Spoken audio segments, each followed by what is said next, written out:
I have a confession to make. It's not going to take the whole video to get to, but welcome back to the channel, Nieces and Nephews, the congregation of Gators. I haven't ridden much this summer, outside of the Sunday nights where the wife and I ride together. It's just so hot, and I know he's like, oh, big baby, you should be thankful you can ride.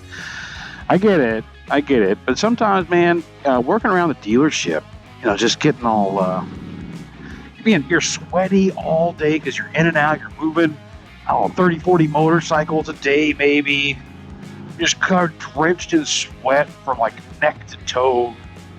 You get off at 5, 6 o'clock in the afternoon in Florida, you're like, last thing I want to do is get on a motorcycle on the surface of the sun and ride it home right now. I know that sounds awful, but it is what it is. But today we're doing it anyway because I like riding motorcycles and I'm just going to deal with it, right? So the lure of the mighty temptress that is the Road King, Sweet Cherry Pie. I never call her by her name. Sweet Cherry Pie is her name, if I've never mentioned it. We got some fun things going on today. We're going to work, so you guys are going to get another work vlog.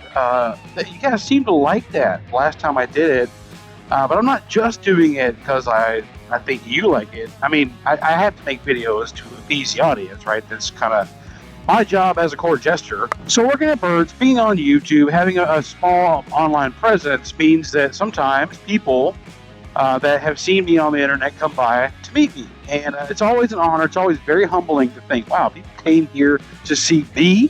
Good Lord, I wouldn't even come here to see me, and I'm already there. So I started working for Birds January 23rd of this year, 2023. On January 26th, the very first person who came in to say hi to me because he saw that I was working there and knows me from YouTube and Instagram probably, a guy named Troy. I was so humbled, and my boss at the time couldn't believe, like, people came in just because they saw you on YouTube. I'm like, yeah, it was really wild. And, he came back the following weekend. His son bought a bike from one of the sales girls up there, and every now and then he comes in to say hi, and it's always like, I've seen him around the channel anyway. I know his name. I'm not going to say his full name here, but I've seen him around the channel. I recognize the name. But it's just kind of cool that every now and then he comes up to say hello. The last couple times we talked, he said, hey, you know what? I'm thinking about getting a trike. Not because he can't ride two wheels anymore. He absolutely loves two wheels. In fact, he's a huge Indian fan. He's gone through like 3 Indians the last couple of years. But he wants to have something that his wife will feel more confident to get on.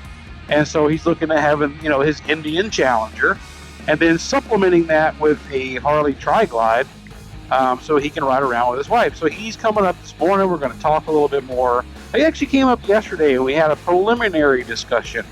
And I said, dude, I would love to ride your Challenger. He said, absolutely, man. So even though I did test ride it yesterday, I didn't have my camera, and he did test ride the Tri-Glide. He said that before he got on the Tri-Glide, I've never been on a Harley Davidson, and it was so cool that I got to share that with him. So he wants to compare apples to apples. He's not looking at a Road Glide necessarily, but he's going to ride a Road Glide, and I'm going to ride his Challenger, on the demo route. So I'm pretty excited to share that. Guys, I've got some preliminary thoughts. I'm not going to try to fool you guys to say, oh, it's the first time experience. No, yesterday was actually my first time experience, but didn't capture it on camera, so we're going to do that today. Coincidentally, we also have the rear-facing camera again. Last time I did the video where I was on this motorcycle, like the Road King with the windshield on, I asked what you guys felt overwhelmingly in support of having the rear-facing camera. There were some people who said, I don't care either way, but most people said they liked having the rear-facing camera to add depth, and I do too, which is why I was doing it. I've got friends who do that. Whiskey Chaser does that. Her Two Wheels, Jess. Anyway, let's get on down. It's going to be a full day today of work, of motorcycles, of good times, friends, and see you down there.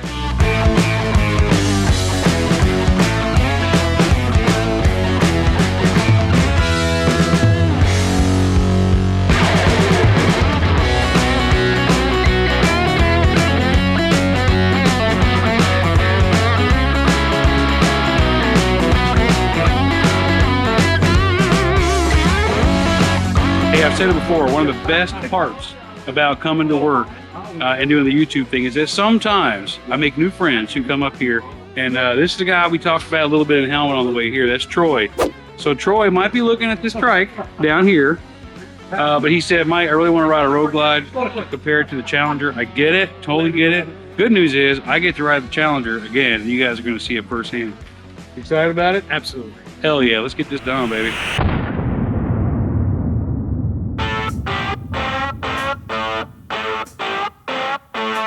All right, boys, here we go. The battle of the American-made brawn and muscle. I would be lying if I said this is his first time on a Harley, because yesterday was, but this is going to be first time on a two-wheel Harley, right?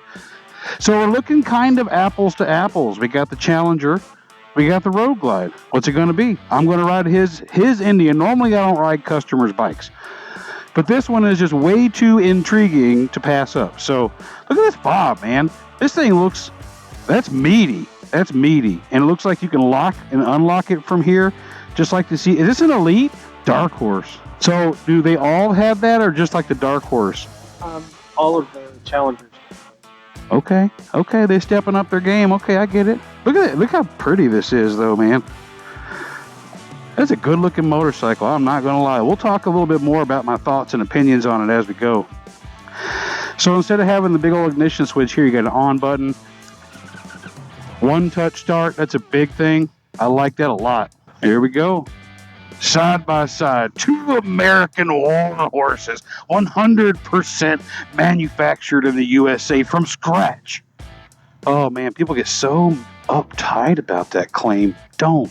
So when I rode this thing yesterday, and I'm going to say it again here too, this is a water-cooled overhead cam motor. I'm not giving you like a review. I'm not that guy, but it's the rumble and roar that I talk about on the Harleys. It's very similar on the Indian. I wasn't really expecting that because, like, look at our RevMax motor, you know, like we have on the Pan America and the Sportster S. Again, water-cooled overhead cam. Doesn't sound anything like this. Like, how does Indian pull that off?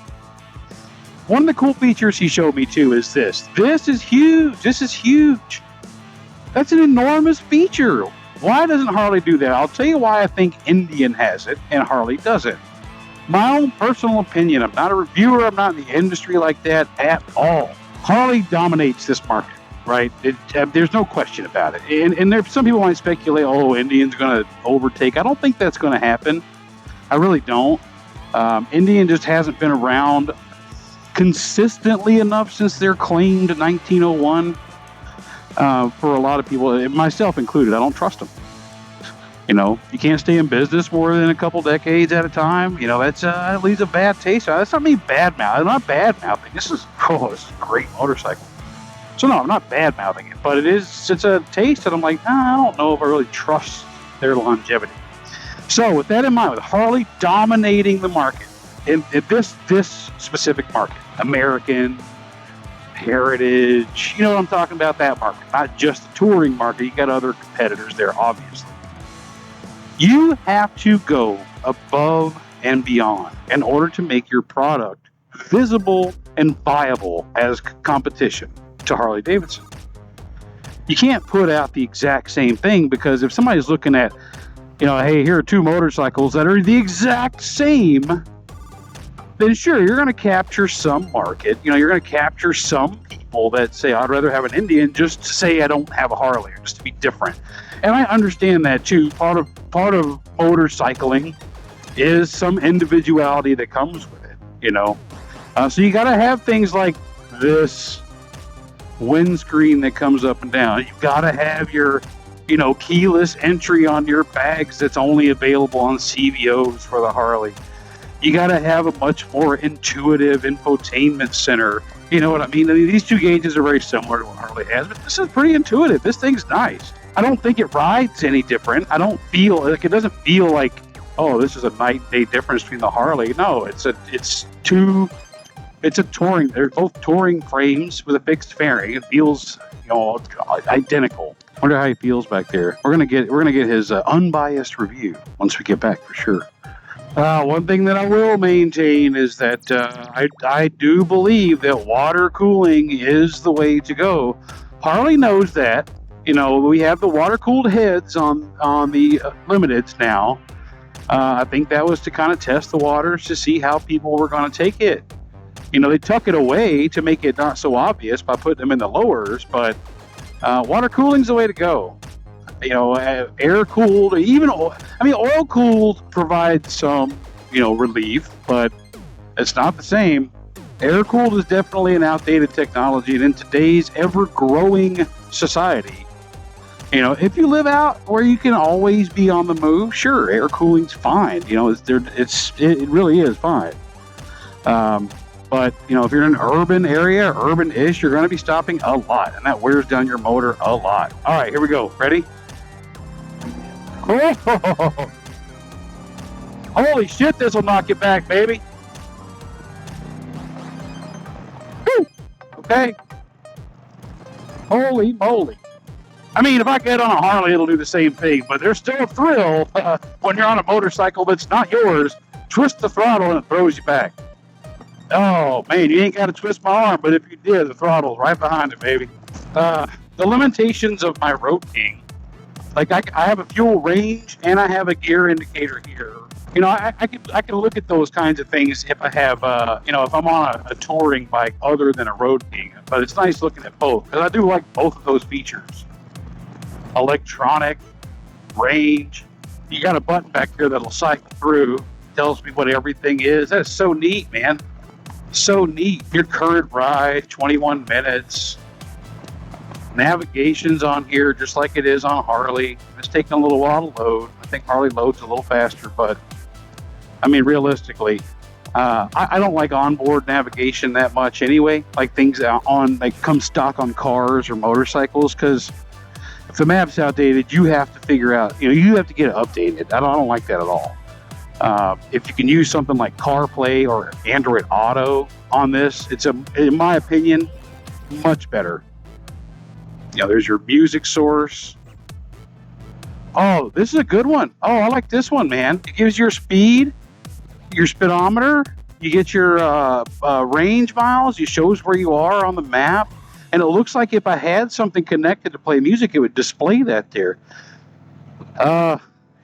You guys know I'm a Harley whore now. You know that. But this is pretty nice. I won't switch. I say that now, and then one day if I ever switch, somebody's going to find this video. I thought you said you were never going to switch. Look, sounding like Goofy and shit. I won't switch for the same exact played out reason that everybody gives. There's just no support. I don't care what you ride. Honda, Yamaha, Harley Davidson, Indian. Whatever, Kawasaki, Suzuki, whatever you ride, whatever, it is a machine, and it will need work from time to time. Humans make these machines, whether they're American or Indonesian or whatever. They will need service. Sometimes you're going to break down.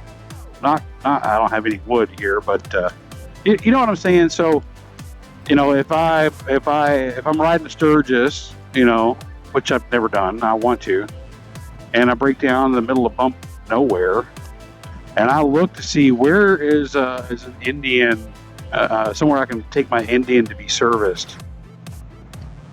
How far do you have to go to get that done? If I pop in on, where I'm looking for Harley Davidson, they're everywhere. They're everywhere. Harley Davidson was way ahead of the curve on making sure that their damn brand recognition is huge in every sector of business. Harley does that better. And then if you do find somewhere that works on your, what Indian do you have? Do you have the most recent Polaris Indian? Do you have the last version of Indian? Is the technology the same? A technician that knows how to work on this year's Indian, do they know how to work on an Indian from the last time that they were in business? It's way too much of a risk. It's way too much of a risk. In an effort to beat the comments of, well, if you had an Indian, you would need service. No, you will need service. Something will happen to your motorcycle at some point. The things that break down the most often are the things that are most frequent on the road. So if you have 1 million Harleys on the road and 1,000 Indians on the road, guess what you're going to see broke down more? yes, you can look at ratios and percentages, and I don't know if there's a clear winner or loser there. But come on, let's be realistic. If you see the same thing with cars, if you see 1 million Fords and 1,000 Chevrolets, guess what you're going to see broke down on the road more? 1,000 Chevrolets, easy. That's the easy one. Oh boy, truck guys are something else, right? All right, let's get on back to birds. I tell you guys one thing, man. If you want to get baptized into the congregation of Florida and the swamp, just all you have to do, no special circumstances required, just ride a motorcycle in the summer in Florida. You will be back. You'll be covered head to toe in the thin layer of grit and nasty and grime that is Florida. You'll be baptized, baby. All right, so no spoilers with him really until we put the video out, which nobody's really going to see it except for us two until the video comes out anyway, so it's kind of redundant. But we were talking, and there's a lot of stuff I talked about in the helmet about how water cooled is the way to go, and this is really the way Harley should have went, and yada yada. And then this man informs me that they're not all water cooled. His is. Tell me about the ones that are water cooled and air cooled. So the Challengers are the ones that are liquid cooled with the 108, and then the Chieftains, they have the air cooled. It's either the 111 or the 116, depending on what model that you get. And then those are the Tourians, and then beneath that you've got the Chiefs that are also air cooled. Right? Are they also 116 higher than 11? Yeah. Yeah. That's wild to me. That's wild to me that this bike. So you guys heard me in helmet. You guys know me. I'm a sucker for any motorcycle that I've not ridden. So any motorcycle feels like it's just a wild, loose cannon. But I was surprised when he told me it was a 108. But that power is a derivative of having an overhead cam. That's the biggest difference. The power between Harley and the Indian. So first time I got to see anybody, I was behind anybody on my bike. You like? And when you got on it, and I could hear it. Sounds good. Oh, yeah. So now enough about the Indian. What did you think about the Road Glide? The Road Glide is really awesome, and style-wise, man, they are so close. I would hate to pick a favorite of one or the other. Ride-wise, it was really smooth, but I felt like I was more on top of the bike rather than in the bike. Mm-hmm. That might be a factor of I've got a special seat on mine, and also I have the AST bars on mine that give you the 8 kind of feel. But I just felt like I was more on top of it than in it. That is an important distinction. The day that I bought my Royal Enfield, the salesperson and I had that very conversation. There are bikes you feel on and bikes you feel in. A good example for me is my Road King. I feel like I'm on it. When I had the Gold Wing, I felt like I was in it. I was nestled in the ride. What's better? I don't know. It's not really a better. It's just how you feel inside. Yeah, if something happens, you're going to be thrown from the motherfucker regardless of whether you're in it or on it. But it's just we have preference on how you are. But yeah, that was a pretty good demo ride. I liked it. 2 hours later. So originally, I thought to myself, let's go through the entire sales process on the Accordion. 2 reasons I didn't do it. One, there's a lot of privacy stuff I didn't want to have to stop recording for or edit later and miss something. 2, you just kind of get swept up in the moment and whatever. But I skipped a whole step. So like most customers, he wanted to make sure that we talked it over with the spouse, and 100%. 99 times out of 100, you're waiting for the spouse to come in, or they're going to come back today. We said, no, we rode over to his house and let the wife see the trike. And I don't know, that was fun to me. So he's getting the trike. He's going to have his Harley and his Indian. I'm so pumped for this man, because now he's in the brotherhood. 100% American made. So we're waiting on finance now, but that was really cool. I hope you're as excited as I am for it. Extremely exciting. Hey, here's your opportunity to tell on me, and I won't edit it. How was the experience? The experience was just incredible. It's I can't say what I expected it to be. It's probably beyond what I expected it, especially for Bert's. I came because of Mike is, and I've been following for a while, but also because of everything that I've seen that Burt's does as far as their charitable stuff goes, right? Whether it's Forgotten Angels, whether it's for the veterans. I mean, they're involved in everything. People that have been involved in affected negatively by a hurricane. Yeah. All of that stuff that Burt and crew get involved with. So it's just, you've earned my business. So we had a high bar to live up to before you even came in. So I'm glad we were able to meet there. Absolutely. Now I'm interrupting other people's business. So we'll see you in a bit. All right, y'all, that's going to wrap this one up. I had a whole lot of fun making this video. I mean, I have a lot of fun making almost all videos, but this one, it was really cool being able to go through part of the buying process with Troy. It was great being able to ride an Indian Challenger. I've never ridden an Indian motorcycle before, so to have my first experience being on that was pretty big for me. I really enjoyed it. Yeah, I meant a lot of what I said there. I think the motorcycle was fantastic. I just personally don't think I'll ever make a switch because it just doesn't seem worth it to me in the long run, but who knows? Only time will tell. Don't forget the Night Train giveaway still going on. Head to UncleBogator.com. Link is down in the description. Grab your sticker, which is an entry into the giveaway. Drawing to be held October 6th, the year of our Lord, 2023.